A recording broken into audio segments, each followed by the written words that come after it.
நிறுவன official Facebook பக்கத்திற்கு log ஆக முடியாது தானே?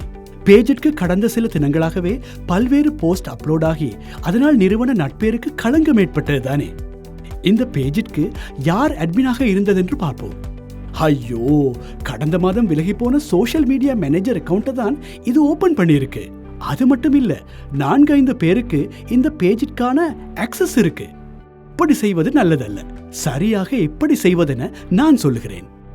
உங்கள் சமூக ஊடக கணக்குகளுக்கு நல்ல பலமான பாஸ்வேர்டு ஒன்றும் 2FA அதாவது 2 ஃபேக்டர் ஆத்தென்டிகேஷனை செயல்படுத்த வேண்டும்.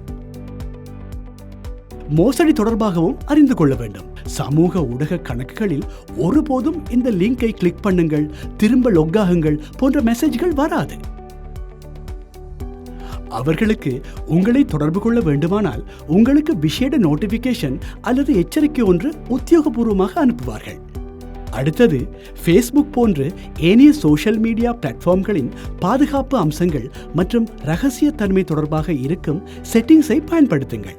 சோஷியல் மீடியா பிளாட்ஃபார்ம்களில் வழங்கப்பட்டுள்ள கம்யூனிட்டி ஸ்டாண்டர்ட்ஸை நன்றாக வாசித்து புரிந்து கொள்ளுங்கள்.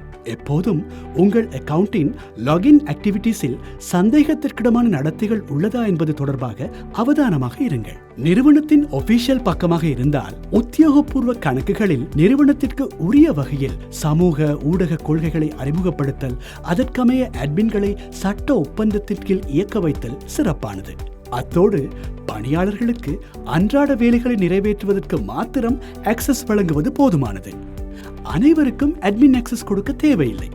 அத்துடன் அந்த அனைவருக்கும் பலமான பாஸ்வேர்ட் மற்றும் 2 ஃபேக்டர் ஆத்தென்டிகேஷன் இருப்பதை சந்தேகமின்றி கேட்டு அறிந்து கொள்ளுங்கள்.